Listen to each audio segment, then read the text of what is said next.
Points. How do you wire these up to make sure you get good electricity conductivity? Well, I'm going to show you my way.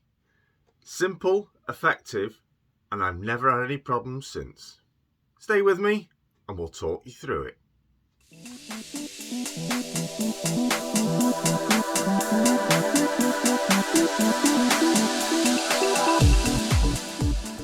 Hello and welcome to a video which has come about from a viewer request. Well, when I say a request, it means a viewer's question. And many of you out there get confused on the wiring up of points.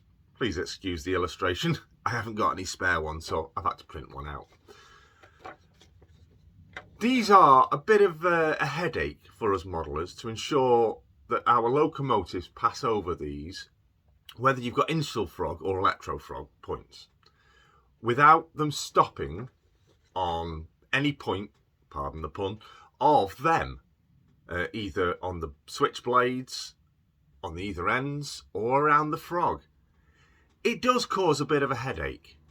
So what I'm going to do is, using this, I've got a couple of printouts of using this, I'm just going to briefly show you how I've done it. It might not necessarily be the right way, but it's the way I've done it, which has given me perfect results every time. So if it's not the right way, then please let us know in the comments.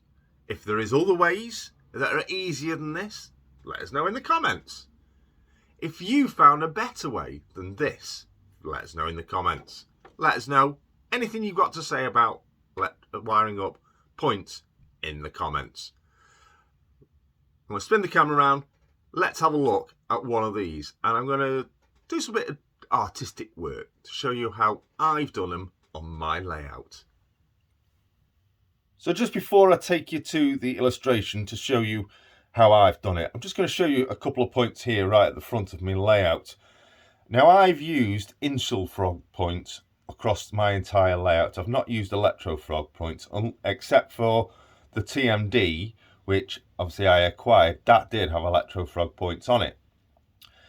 So this technique I'm going to be showing you on the illustrations is primarily for initial frog, but you can use the same technique using a frog juicer or a switch motor that has got a frog switcher on it.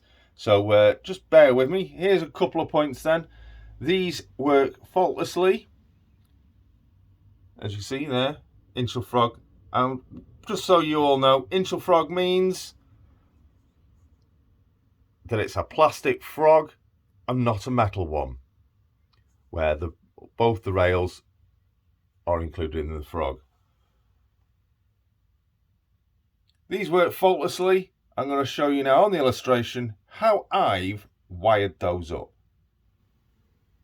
So here I have an illustrative copy of a point. It can either be a Hornby point or a Pico point. Now on this illustrative copy, it is actually an electro frog point. So you can see here the two rails blend straight into each other. This is simply rectified by doing one thing, and that is adding onto here and here two insulated rail joiners. They are rubber or plastic rail joiners instead of the traditional brass or metal ones. That is best practice for anybody that is using initial frog or electro frog. As I said, in this one, this illustration copy is showing electro frog. But for this reference, we're going to make this picture look like an initial frog. And that's simply by colouring in the frog area.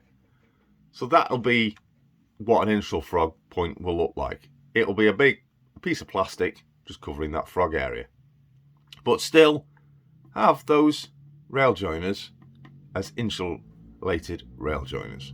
First of all, let's look at the way I've done it. Might not be the right way, but it's the way that's always worked for me.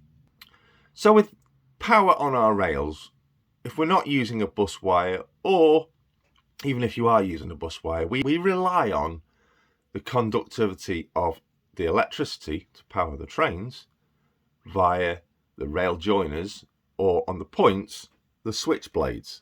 These are the switchblades just inside here, the blades that move across with the bar. Now, the main problem, this is what I found with points, is the reliability of the electricity to pass from the main rails to the switch rails.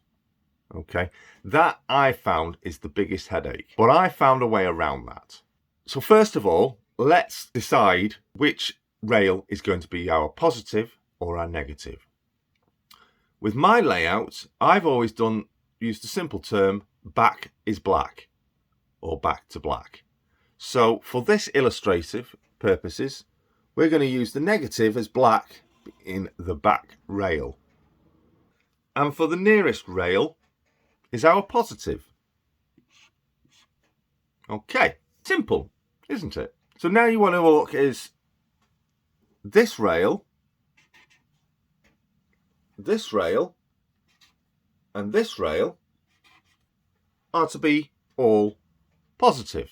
Okay, so let's put a cross on that. And obviously the other rail, that's negative, and that's negative. So we need to make sure we've got power going through all those rails. But let's not forget the internal parts of the point, the internal rails, the switchblades as well. This switchblade needs to be black, and this switch rail needs to be red.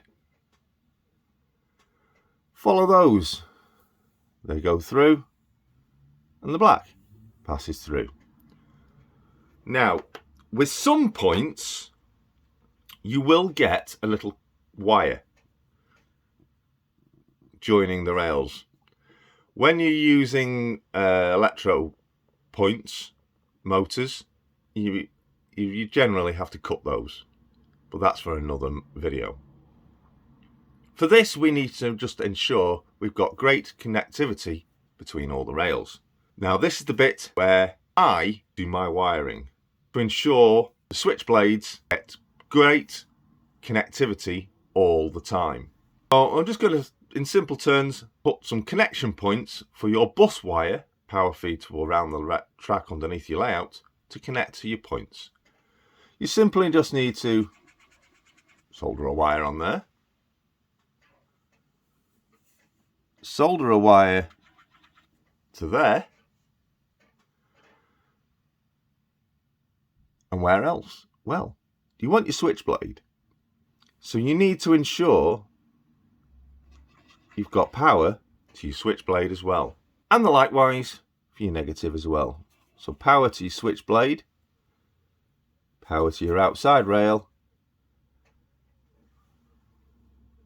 and power to there as well. 3 main points of contact for electricity conductivity.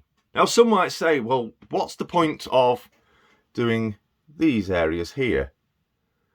Well, that might be a factor of maybe that wire being cut, so power cannot get from here to here,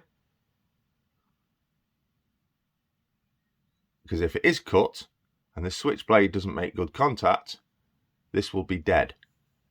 So if you put a connecting wire just on the edge of the switchblade, you will ensure good connectivity of power. Now, another reason why I do that is where the pivot points are of these switchblades, depending on your manufacturer, they could be up here or they could be down here. If you look carefully, you might just be able to see, I will mark it here, there is a pivot point just there on your switchblades. This is fixed rail, this is rail that moves. and at some times the connectivity from here to here gets broken. These they're like fish plates here, but they're allowed to move with the switchblades. They lose connectivity power and cause this switchblade, especially if it's dirty, not to have good connectivity and transferring the power from the main rail to the switch rail. So I always put a little wire just on the bottom of the switchblade, just there, just to ensure that those switchblades keep that electricity flowing. That is simply it. So if you've got confusion on how to wire up your points on your model railway, I hope this helps. Any questions, please let us know in the comments below, and I will follow up with an additional video. But I say this is primarily for insul frog points, but it can work for electro frog points as well, as long as you use those insulated rail joiners. To ensure even better electrical conductivity, any errors in your wiring, i.e. your polarity, it's a good idea to put insulated rail joiners on every single rail on the point, making this one unit of power in its own right. I hope this helps. If it does, give me some thumbs up. And remember, as always, subscribe for more informative videos like this from Barnabas Junction. If you've got a subject you would like me to cover for a future video, please let us know also in the comments below. But until next time, take care, stay safe, and keep on modelling.